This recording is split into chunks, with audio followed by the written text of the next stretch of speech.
Welcome to the Focus on Why podcast. I'm Amy Rowlandson and I ask my guests one simple question. Why? Focusing on the importance of why, I share with you the relatable, uplifting and inspiring conversations I have with people from all walks of life. This podcast will encourage you to focus on your why to enable and empower you to achieve the success you desire. Have a purpose, have a plan, focus on why. Today on Focus on Why, I am joined by the one and only Kat Settle. Kat, welcome. Oh, thank you, Amy. It's great to be here. Episode 168. Who'd have thought? How did I get there here? A whole year of podcasts already. That's amazing. It's just such an incredible achievement. You've been really busy doing them. I know everybody's been loving them, but that's just 168. Crikey. Yeah. And you said it's a special number. What's so special about 168? Tell me. It's massively recurring in my life in all sorts of random ways, but it's a number that I notice all the time. I've noticed it right the way through from childhood. So I'll tell you the first one because it is hilarious. Having to guess in our class in school in Sunderland how many pennies were in the bottle. And I guessed £1.68, and I was right, and I won the Easter egg. And then it's just carried on different things. So I've lived at number 168. I've lived in a village on the A168, and then I had a lovely moment one day when I realised that there's 168 hours in a week, so I like that as well. And it's just been my number. It's my first three lottery card numbers. If I ever have a lottery card, 168, and it's just, I don't know, it is just random stuff. So to be on your episode 168 is just amazing. And I'd just actually spoken last week. I'd shared this number in a Zoom on the book club. And there's a lady, one of our book clubbers, she said, I've got to tell you about the Chinese background to that number. So it's the last thing on 168. She said, you must be secretly Chinese. It's a really fortuitous number. She said, first of all, it's got the 100 in it. That's a very good number in Chinese. And she said, 6 is all about success and things being straightforward and no bumps in the road. Everything's smooth, everything's plain sailing, law of attraction's working for you. And then 8 is all about abundance, prosperity, wealth. She said, so it's a really good number. So I'm still in love with 168. So here I am, 168. Fabulous. And I love that. And it's funny because we do have these numbers that come up in our lives. And I know a lot of people who have these particular affinity to a number. Mine's 23 for some random reason. But yeah, there we go. It was a case of on a roulette wheel at university we were playing. It was just for fun. We weren't playing for money or anything. But I had all these chips and I wanted to go and do something else at this big ball we were at. And I thought, oh, all in on 23. And then it came up. So ever since then, my lucky number has always been 23, but yeah, it's all good fun. But I love that 168 pennies in the jar. I mean, that must have been a real treat. Yeah, and that started, what a good start, a chocolate egg. So I've just stuck with it since. But 23 is a good number. 23 is a good number. It's prime number as well. So, I see. Nice number. There we go. So how much has serendipity played a part in your life? Oh, that's such a great question. And I do wonder, sometimes we pay attention to it in the moment, like we have done with the podcast today. And sometimes I think we see serendipity when we look in reverse, don't we? We see back and we can see connections and dots and how they join up. I think I'm quite passionate about law of attraction, which kind of switches you into paying attention. So I think maybe when you're looking a bit more and you're more open, you maybe spot serendipity more and act on it. So it's quite easy to go, oh, look at that, it's coincidence, then just pass on. But actually, I find myself saying, that's a coincidence. Let me just observe it for a minute. Is there some action I should take? And then I'll be quite spontaneous. I think there's a relationship between serendipitous and spontaneity. Bringing them together, you can make some interesting things happen. So yeah, I'm aware of it. What do you? think? Oh, well, I'm a big fan. I'm a big fan of, I think it, as you say, it's probably the reticular activating system at play here, Yeah. and also an element of luck. And as you said, that there's a law of attraction. But for me, a lot of it comes down to some just good hard graft majority of the time. And you are making all of these things happen.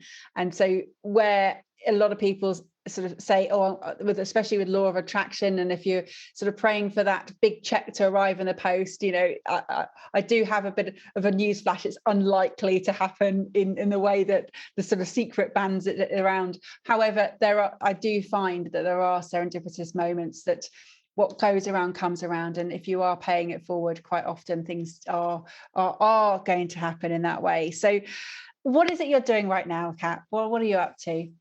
Well, I'm a property investor, and so I'm busy with various projects at the moment there. And I suppose I would consider that to be my main work at the moment. And then I'm a property coach, which is something I just started about a year ago. And I absolutely love being in that space of helping others grow and find their own resources and do what they need to do and get very active in property. And then I'm also hosting a book club, which was a really spontaneous thing, back to that word, that happened, I think, last September. I was just reading a book, really inspired by it, and I put a few posts out to say, oh, is anybody else following this system or implementing this? And I was rereading it, actually, something I've done for a while, and there was a deluge of response. I thought, gosh, that's really interesting, much more than I thought. So I thought, well, I'll do an Instagram live and natter about it. And then that just had loads of people watch it, loads of feedback, and I thought, oh, we're just about to have a really interesting, exchange that for any word you choose, winter of lockdown. And it might be a really good idea to have a bit of community around reading some books. So anybody that's interested or that's been wanting to but not been sticking with them likes the idea of a bit of accountability and community around it. And it just started there. And by the time we got to, I'd say, January, I just thought, I love this. I love this so much. This is the most effortless work every week. It doesn't even feel like work. And I think it will be kind of in my life and carrying forward forever now. I really, really love it. It's got me reading more and reading differently. So from a sort of a selfish perspective, it's interesting when you're reading, thinking about presenting. So you have a different relationship with the book when you're doing that.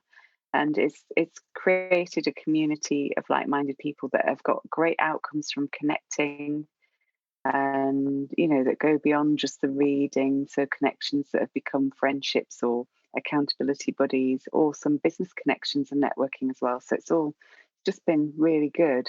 So as you can see from the things I've told you I'm doing, the main one that I'm really loving is the book club. It is interesting that you started off by saying that you were rereading. What did you reread? What was the instigation of this book club? The very first reread is a very, very pragmatic book. It's The 12-Week Year by Brian P. Moran.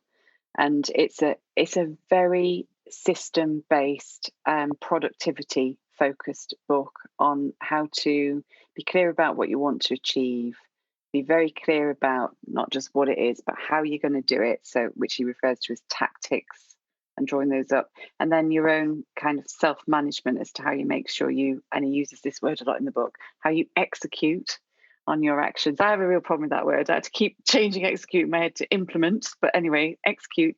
Then talks about accountability and about scoring, so real KPI approaches. So it's very methodical approach, and I've been following that to a greater and lesser extent for many years, and thought, right, I really want to step that up again now. So went into rereading that book, and yeah, it went down very well. A lot of people hadn't read it before and get involved. I think they like the structure and the systemization of things.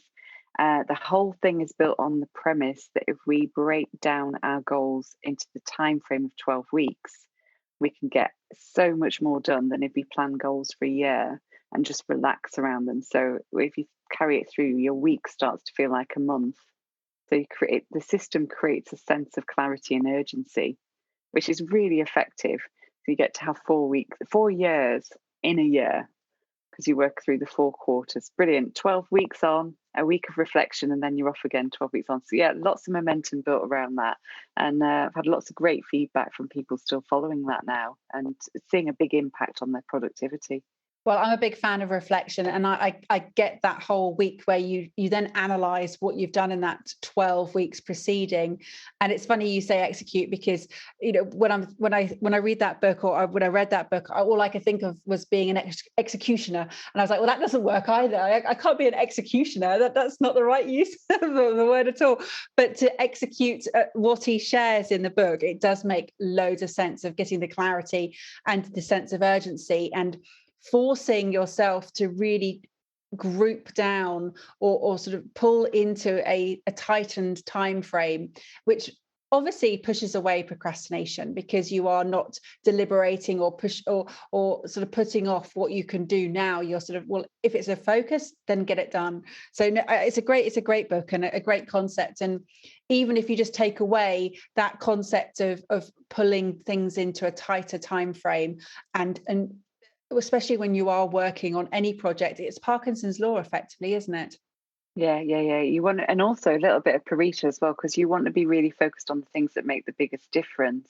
I really like in his book how he does that approach around tactics. He talks about lead and lag indicators. And I suppose one of the biggest themes I've taken out of a lot of books is being able to trust your process. To actually focus on the inputs, the things that you're doing, your actions, which come out of this sort of tactics. And don't worry so much about the outcomes that be a lag indicator, because they'll come.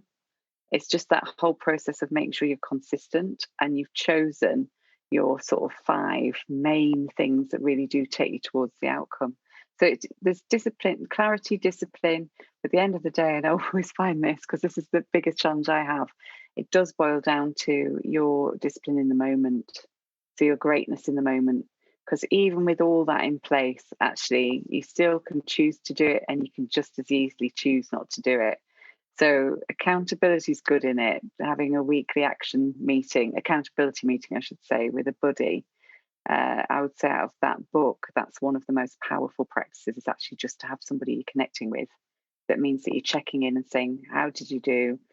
Why was it challenging? What might change? And what are you doing next week? Simple as, but very effective. And it was a while ago that I read it, but I seem to recall that he says also about accountability being about being accountable to yourself more than having anybody else. It's all well and good having an accountability buddy, but it's also about you being responsible for your own actions. And it's something that I say all the time, which is that knowledge is of no use unless you apply it. And it's a Chekhov quote. It's not mine, but the action is so important to take that. And only really you are going to be able to govern whether that happens or not. Massively. And that you just made me think about my favorite book straight away, because there's a big focus on that in Stephen Covey's 7 Habits of Highly Effective People. His first habit is be proactive. And that focuses in on your personal integrity. So he calls them personal victories, which is as simple as doing what you say you're going to do to yourself. So doing the things that you've planned and committed to do, and be accountable to yourself for doing them. And the outcome of whether you do or you don't is higher self-esteem or lower self-esteem. And when you sort of put it in that context, everybody thinking about that, you can feel it straight away. You know how you feel if you set out to do something and then you don't bother, versus how you feel if you set out to do something and you've done it. And so, each decision you make around those personal victories has a profound effect on your overall effectiveness. And then the next level, which he covers in his later, like the second 3 habits, where he goes into interpersonal stuff, interdependent relationships, is that whole public declaration. So if you are saying to somebody else that you're going to do something, well, then the outcomes of that are you do them and you build trust, or you don't do them and you break trust. There's that great theory in that book around the emotional bank account.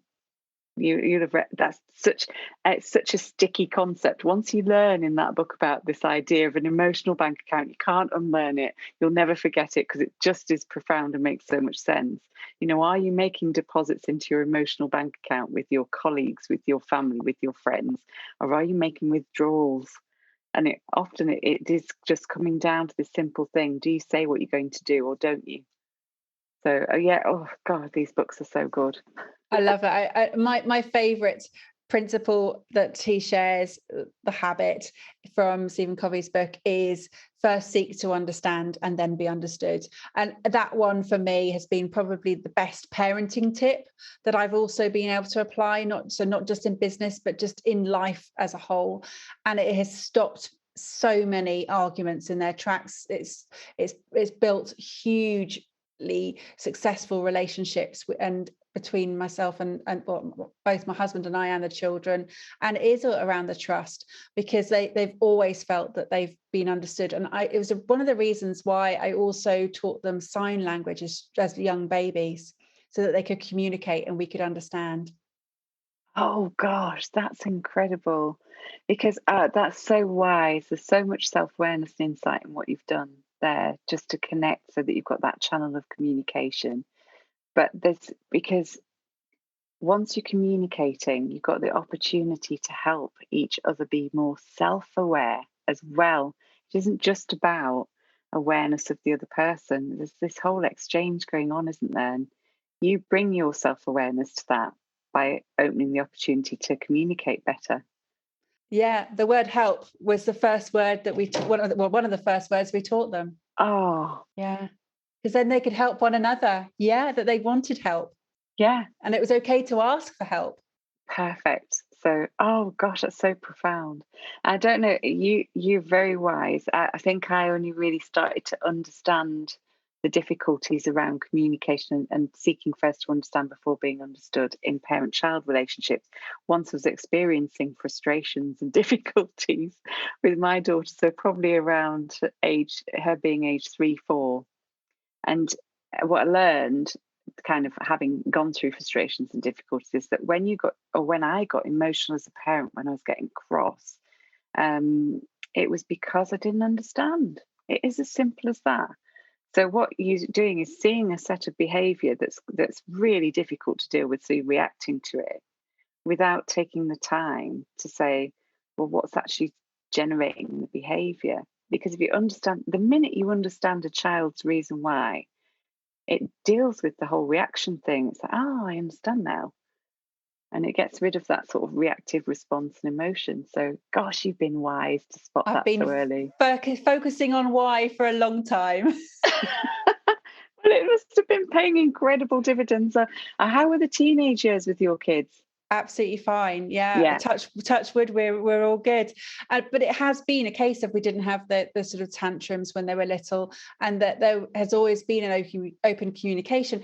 Obviously, it's not perfect. It never, lots of things happen, and there are lots of different dynamics. But there's always been a great trust and an understanding, and that's been fabulous.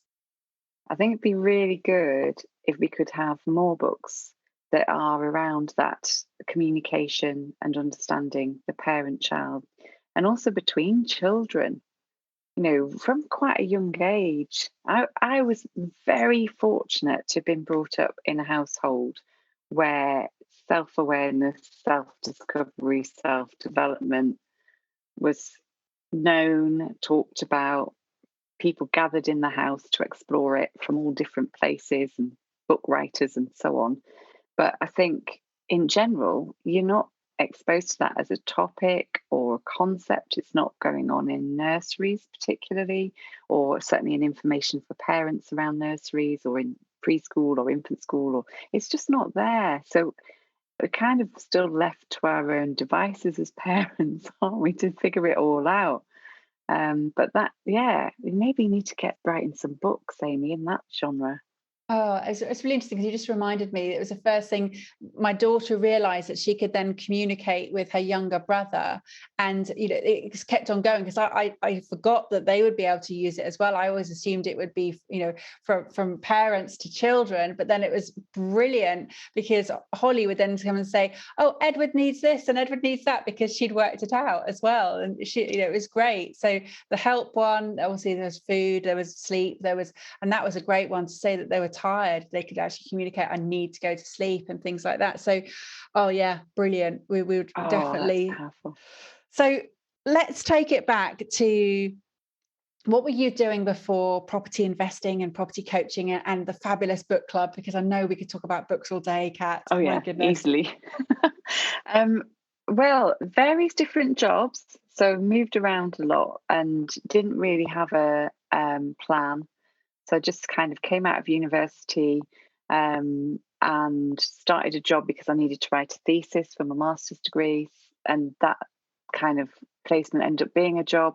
So a bit of like here and there. But what happened was I ended up working consistently in income generation, which is interesting. So looking at projects, so contribution-based works in all sorts of capacities, whether it's social change or it was infrastructural development or whatever it was, and working in getting access to grants or government funds or what have you. So did that for in many guises in the public sector, in further education, in the charity sector. I did it in the private sector for companies, big global corporations looking to do big projects, third world development projects. And then I had a consultancy briefly of my own for a while. So it's kind of petering along like that, pottering along and not very settled. And partway through that, got pregnant out of wedlock, totally shocking in our family. Still quite young, 24. And so started knowing that I was going to be on my own, and sure enough, was on my own from 4 months pregnant. And so I started also being single mum, which was absolutely the best decision I have ever made in my life, the most significant, important, life-changing decision ever. So what that then changed me, because once my daughter Dana was starting school, I kind of needed to stop going on aeroplanes and flying off here, there, and everywhere and moving from city to city, chasing different jobs. I thought, right, we better just be sensible for a bit. And I joined the civil service. At the time, it was a government agency, and later we were absorbed into civil service. So before property, that's where I still was. It's the only time I stayed in one job for 9 years, or with one employer for 9 years. And in those 9 years, I fought to keep my job 7 times, because I joined just as the government, well, we had the financial crisis and the government was cutting back massively. And when I joined, there's 365 of us. When I left, there were 17. Now, not everybody had been made redundant in between, but they'd certainly been moved around, and a lot had been made redundant. And I was finding the stress level was so high. In that process, we were given less resources and responsibilities. It sounds so strange. No longer a budget holder, no longer a decision maker, which is weird to think that that increases your stress level. But it does when you're not fulfilled and you don't really know what the point of everything is anymore. And then just that process of dealing with decisions about people that were staying and people that were going. And hours and hours and hours and hours at work, and hours and hours and hours not with my daughter. So I just reached a real crescendo where I thought, I just can't bear this. I can't see myself doing this, working for other people pointlessly, it felt like, for another 20 or 30 years. And the stress is doing me in. I could barely get myself to cross the road to get into the front door of the office building. And my daughter at this point was then a teenager and going through teenage sort of challenges and changes. And so I just, very cheesy, it's the same story everybody tells, came across the book Rich Dad, Poor Dad, and saw that there was another way, and thought, right, if I'm going to do property investment, I have to get trained. There's no way. I just don't trust myself to do it well enough. I've got a weight of the world on my shoulders. It's down to me and me alone to provide for my daughter and keep the house, and I need to do it properly. I need to know what I'm doing. So I did. I went and spent a fortune on a training course, which was excellent. It was really good. It added lots of value, and it really did make the difference and got me started in property. So that was it. I was definitely I wanted to get away from the situation I was in. And I can remember being encouraged, when you think about why you do something, I was being encouraged to think about the things I was trying to go toward, positive wise. And I just couldn't. I was just in that much pain, wanting to get away from the situation I was in, so full of regret for having constantly been dropping my daughter at breakfast club, after school club, and dropping her for a week here, a week there, a week somewhere else, all the way through holidays and all that stuff I'd missed. And that's what I was consumed with. So the only positive thing I could come up with was that I wanted to be able to eat in any restaurant anywhere in the world without looking at the price. Because I love food, love eating, love food. I couldn't think, couldn't visualize anything else. I just wanted to get out of the situation I was in. So that's what turned me to property. And I did it very steadily, very methodically, very carefully, learning, terrified every step of the way, until you sort of grow. You just grow and get used to one thing and then get used to the next thing. And I'm still just kind of carrying on. But like, I suppose the difference is at the moment I've got 4 projects, kind of, I call them spinning plates, and I wouldn't have ever done that in the early years. That would have been too much. So able to do it at a bit of a bigger volume. And I've been able to do it all because of people trusting, investing in me and bringing resource to me so that I can get on and get busy with it. So money raising's been a really big part of it for me. I sat in that classroom years ago and thought nobody's ever going to give you money to do this, but actually people do, because it's, you're looking at what returns you're giving to them, what you're doing for them in the process of investing their money rather than a bridging company's money or whatever. And that's been a really big part of my journey, doing that. And in fact, it's the bit I love most in the business, is working with people that invest. And that sets my schedule, it sets my strategy. It makes me feel, and I do feel, hugely accountable. It's what motivates me to get on and, get on with what I'm doing. Because I almost feel, I suppose it might be the employer mindset never leaving me. I feel like I'm working for other people as well as myself. So that all really fits together for my psychology. So you're not going to tell me your why is so that you can eat in any restaurant in the world? Well, do you know, I still struggle with my why. It's never really gone. Like I've tried the approach of thinking, oh, well, I'll do it until I earn this much a month. And that just doesn't mean anything to me. That's definitely not the right approach for me. And then I had some really big whys for a while, which to do with, oh, I really want to learn to sail and I'd love to have a beach house in the Caribbean and like another house down in Hamble so I can keep my sailing experience there. And actually, I don't want all of that because I just want a nice, simple life. So it keeps moving. But the big whys are really simple for me. They're about financial security and choice and freedom of time. And what that looks like for me is just a good quality of life where I can go where I want, when I want, with who I want. And I spend my quality times with my daughter and my family. And I want to be in a position where I think I can be there if anybody needs to lean on me that's really close to me. But the things that really matter to me are always about contribution and growth. And they're not, there's no materialism to them. They're about how you're spending your time. So, yeah, my why is more about being able to inspire myself, I guess, others, grow, make a difference. Sounds cheesy, doesn't it? It's not. Those are the things that really make me feel like I've had a good day. And there's a point to it all where I just still cannot hang my hat on material things, not because I think I'm a do-gooder. It just doesn't resonate with me. A nice bottle of wine does, nice meal out does. I'm not bothered about cars and jewels or anything like that. Well, based where you are amongst all the sheep in the middle of nowhere, I can see how that wouldn't really, you've got no one to impress and no one to sort of flash your car at it. Not that you're that sort of person at all. So all good. So actually your why is more about your who, your where and your when. So it's all about who you're with, where you are and being able, as you say, with that time to do that when you want. So it's not cheesy at all, Kat. And you say about inspiring and growth and wanting to make a difference. What's the big making a difference? What's the piece where you sort of say, not that it's ever going to be a finished piece of work, but what are the sort of motivations there now? I think it's a collection of lots of little things.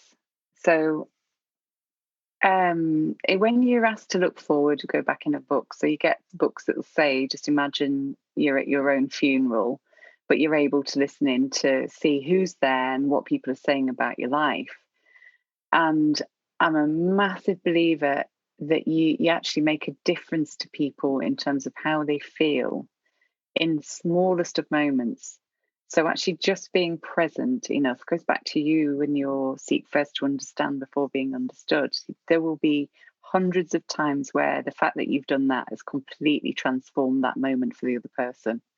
It's given them something that they didn't have before, given them an insight, given them some encouragement or inspiration, and it makes a big difference. So that's it. I would feel really as if I was fulfilled if there were large numbers, or it might be small numbers, it doesn't matter, but people that are saying, gosh, I remember the time when Kat said this or listened to me and it made a fundamental difference. Because I know I can remember in my life various people where they've shown up and it has made a massive difference to me. It's illuminated a new path of thought or of action that wasn't there before, or it's just lifted you at the time where you just needed to just be given that nudge to do something that you're perhaps hesitating. And so that's it. It's lots of little things. I think we've all got the wherewithal to think about our language and our behaviour and be self-aware in the moment. But we're often not, because we're dealing with whatever's going on. We're processing stuff. We're busy and what have you. So I suppose it's just that quest to be present. And then with something like the book club, that's a little bit more like I'm generating that in a way. So that's exciting for me as something that you can, or that I'm putting in place. But then I'm observing and seeing all these incredible interactions between other people. And so that's part of, I can see that going long term for me and developing into, book club and perhaps some workshops that help with vision, clarity, goal setting, time management, dealing with resistance, whatever it is, but self-awareness ultimately, and then working on personal growth. And I just think what a great body of work, because all of that's positively driven for the right reasons to help others to be more, that want to, that recognize that, oh, actually, I want to grow. So that's it for me. If I can get to the end of my life and I've done a good 20, 30 years of that, I will feel that I have made a contribution. Yeah. Well, I know that your book club makes a huge contribution already. It really does have a great ripple effect. And I talk about ripple effects a lot in my podcast because of the ability to transmit to a wider audience. You never know what is going to happen as a result of sharing the piece of knowledge that you just shared, or when the guests come on and they're sharing different insights or observations or reflections or moments that, as you say, and I've just written down, it's the little moments that make the big differences, because that's what you said. And what I want to go back to, Kat, is I want to understand how early you were aware of self-awareness, because it seems to be that it's been something that's come through and you've been a lot more aware from a younger age. Is that the case? I think so. And some of it is because of the environment I was in, but actually I can think of a very strange awareness I had at a very, very young age, very, very young, having a conversation with my older brother, 2 years older than me. I would have been 5 or 6. It's that young. And I can place myself because we used to move house a lot, so I can see where we were. And we had this strange conversation about the bricks in the house. And we had an argument, which is great. I love an argument discussion. So for some reason, I decided that, God was responsible for the brick. I'm not profoundly religious, but in my 5-year-old head, I didn't know a lot about spirituality, but I knew about Christianity at that age. So God, I said, God's definitely made that brick, to which my brother was saying, absolutely, don't be ridiculous, sort of thing. But in 7-year-old language, you're stupid. No, he hasn't. But I had a real sense that everything was connected. And that's what I then explained to my brother in this discussion, to say, yes, but the brick's made of this and of that, and that's come from the earth. And I can remember us having that conversation. So I think I had a natural predisposition to look at things and think, why are these things the way they are?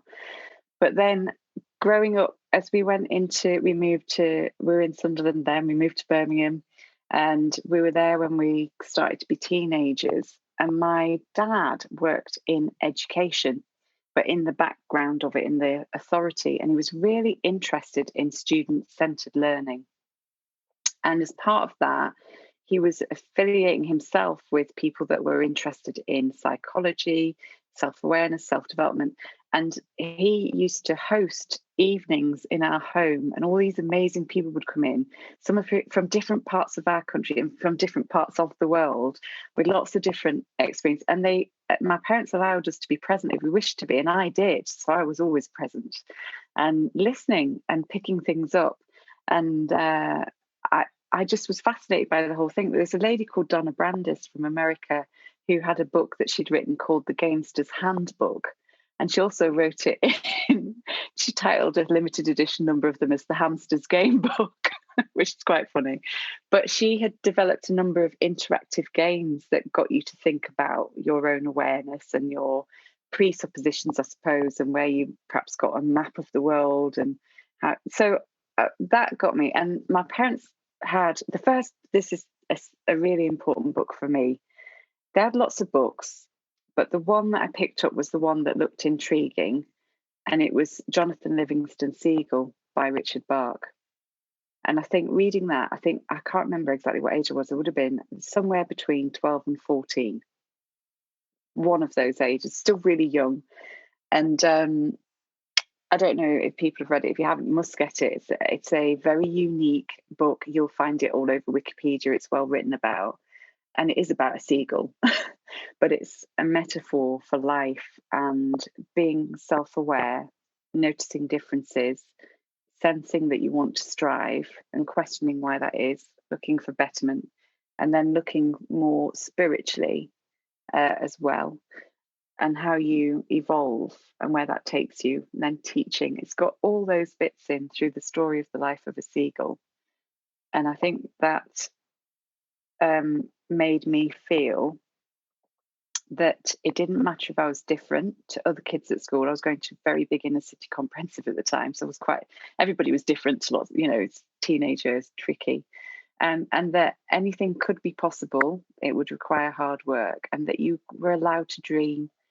And I think having that at that young age was quite amazing, really, and also exposure to adults who talked to me like I was an adult, not like a kid, and had very interesting discussions about psychology and philosophy and what was happening in society. So I'm very blessed.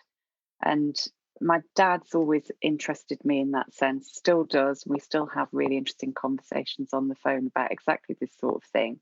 And then my mum lent more spiritually. So I got that side as well, as she started to explore more spiritual philosophies as well. So very, very blessed to have had those influences.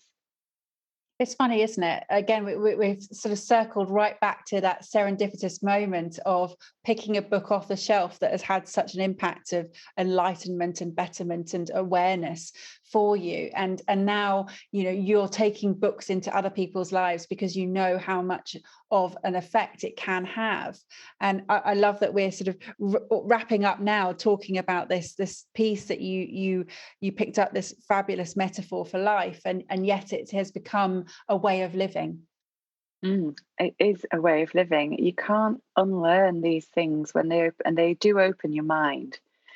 I love any book that has a paradigm shift in it, that moment where you just go, and suddenly there's a light on something in a different way. And you have a moment where you think, I've never thought that before. And you expand naturally because you've gone into a different space of what might be possible or how you understand yourself. And I really think you can't stop learning, which is great. There's always new stuff, but it's that self-reflection, it's how you interact with the book. I say this a lot in the book club, actually. What's fascinating when we come together as a community is we've read the same book, but we each have a unique experience with it. So there's if you're aware of that, I think you become much more conscious in your reading. So you can see how one person reads the book and takes 3 or 4 key messages from it, Another person takes a completely different set of messages. It's the same book, but there's something about what we're ready for when we pick it up. So I'm a massive fan of rereading for that reason, because you can go back to the same book and have a deeper experience or a different experience because you've come to it at that time ready for a different set of messages. It's that saying, isn't it? When the student is ready, the teacher will arrive. I think that's very true when you're lifting off the page of a book. And one of my aspirations for the book club is that it grows big enough that actually we can get the authors in the room, because the author's version of the messages in the books, of course, is the first version. And I think it was just so fascinating to have them talk and express their thoughts around their first version, and also how they interact then with people's interpretations. I think the whole thing is a rich learning ground. So the self-reading and then the community as well, and the interchange and interactions that happen between us, just wonderful. And it is, as you say, you listen to a podcast in the same way that when you listen to an episode, and people do this with me, that they take these different experiences, different learnings and different takeaways. And that's why I intersperse after every 5 episodes my own reflections and observations, because I take away things from listening back to these episodes. But I know that if I went back and listened to those early episodes, I would hear different things because I'm at a different time in my life now. And that's why there is so much value in rereading of books or listening to podcasts. And it's having that, as you say, that awareness of what your filter is and why your filter is working in that way. And maybe it sometimes is your filter actually working for you. Is it aligned with your values? Is it aligned with your mission? And your series of filters, what questions are you asking or challenging yourself when you're reading a book? Yeah, those are such important points. I think my biggest takeaway from all the reading and around the personal growth area is that self-awareness is the foundation. So even in reading of a book, why are you choosing that book? What's your intention at the beginning? Check in with yourself and then consciously read the book.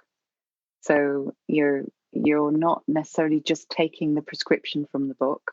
You're questioning whether that's right for you at that time, and you're adopting the bits that are resonating with you as a unique experience. So yeah, self-awareness, absolutely at the foundation of every opportunity to grow. That's fantastic. And Kat, how would people get in touch with you? Oh, the best way is Instagram. I'm on everything, but Instagram is the most sort of up to date and where we host the book club lives. So I'm Kat Settle Property, very easy, with a C. Got one of those names you always have to say with a C, Cat with a C. So Kat Settle Property. We do the book club. I do a live 11 a.m. every Wednesday UK time. And then actually we jump on at 12 noon in Clubhouse. Those of us that fancy really chatting about what's been covered. I do a synopsis of 2 to 3 chapters of whatever book we're reading. And actually we're just starting a new book or we'll have started it on the 5th of May, Wednesday the 5th of May. Yeah, absolutely. So I just want to say thank you so much for coming on the show. This episode is 168. I know it's a great number for you. Yes. I have two questions left to ask you, Kat. Firstly, where is that restaurant that you want to go to in the world? And secondly, can you leave us with a final words as well, please? Okay, so there are lots of restaurants that I'd like to go to in the world, but there is one in Stockholm in Sweden. I can't even remember what it's called now, Ron, but there's a real proper Michelin-starred restaurant there. And that's the one that I want, that's top of the list. I want to go there. That's full of lots of raw fish and strange fermenting things. And I'm fascinated by those things. Not everybody's cup of tea. And I guess my parting words would be around self-awareness. Get on the bandwagon. All growth begins with self-awareness. So if anybody wants to join for the first time or to get back involved with books and so on, you can't go wrong. You're going to grow. Thank you for listening to the Focus on Why podcast. I'm Amy Rowlandson, and if you've enjoyed this episode, please leave me a 5-star Apple Podcast review. Connect with me on LinkedIn, Instagram and Facebook, and become a member of my inspiring, uplifting and positive Focus on Why Facebook group. I help people to focus on their why with clarity, uniting their passion with their purpose with a plan to create the life they truly desire. If you would like me to help you focus on your why, then please book a free 20-minute coaching call via calendly.com/Amy Rowlandson. And if you haven't already, please sign up for the Friday Focus weekly newsletter via my website, amyrowlandson.com. Have a purpose, have a plan, focus on why.